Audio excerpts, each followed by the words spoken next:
Hello, this is Wayne Johnson with Anglers Habitat. You can find us at www.anglershabitat.com, or you can give us a call, 208-454-8188. We're going to talk about fishing today. Fishing in Idaho. Fishing in southern Idaho. In fact, we might even talk a little bit about fishing in western Oregon.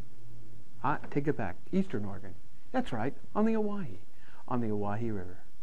And as long as we're doing that, we will continue to prosper in this endeavor. The endeavor of owning a fly fishing shop. It's not the easiest thing in the world, owning a fly fishing shop. Shoot, I have to deal with fly fishermen all day, fly fishing stuff, and guess what? Once in a while I go fly fishing. So if you really want to know what the fly fishing report is, stay tuned, because I'm about ready to tell you. First of all, when it gets cold like this, I don't really like to fly fish, to be honest with you. But some guys really want to go anyway. So if you go over to the Owyhee, this is what you can expect. Cold. Yes, it's cold. It's icy. Probably a little snow on the ground, but you can still fish. What I'd be looking for is I'd be fishing streamers. I'd be fishing midges when it warms up a little bit. Even when it gets cold like this, there's still a little bit of top activity, and you can catch them on a good day.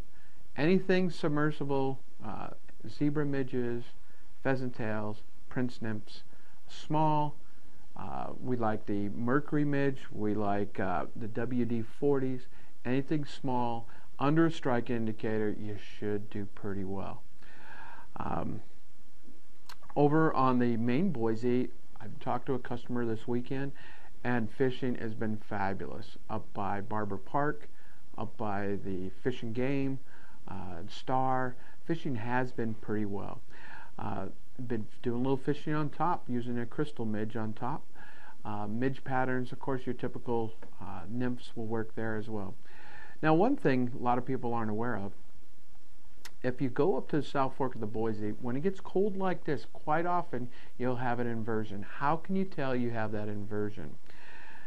The easiest way to tell is if you get a smog layer here in the valley, you've got an inversion going on. The gases from our cars, our power plants, and everything else cannot escape into the atmosphere. When that can't happen, you have an inversion holding that air in our valley. Well, it kind of is not good to breathe, and I don't like breathing it.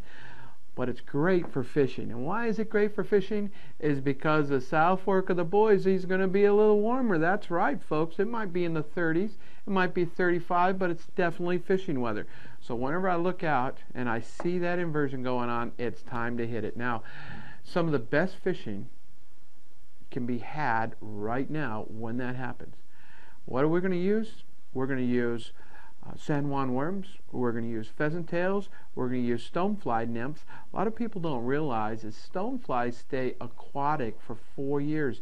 They're airborne for a very short period of time. They're airborne just to mate, lay eggs, and die. And as you know, if you fish the South Fork of the Boise during the summer, a lot of them do die. In fact, all of them die. And that's why they leave their carcasses on the beach. But that's what I'd be using right now. You can be expecting to do quite well when it warms up. Fish are going to be active when it gets a little warmer. Water temperatures get right at about 38 degrees to 40 degrees. They become much more active, and you'll have a lot more success. Look for seams where the water is meeting other water. Look for drop-offs, and I bet you will have fish to be caught. So if you have any questions, you can give us a call here at 208-454-8188, or look us up at www.anglershabitat.com. Thank you very much, and a special thank you to Jason, who helped set this all up. Thank you, Jason.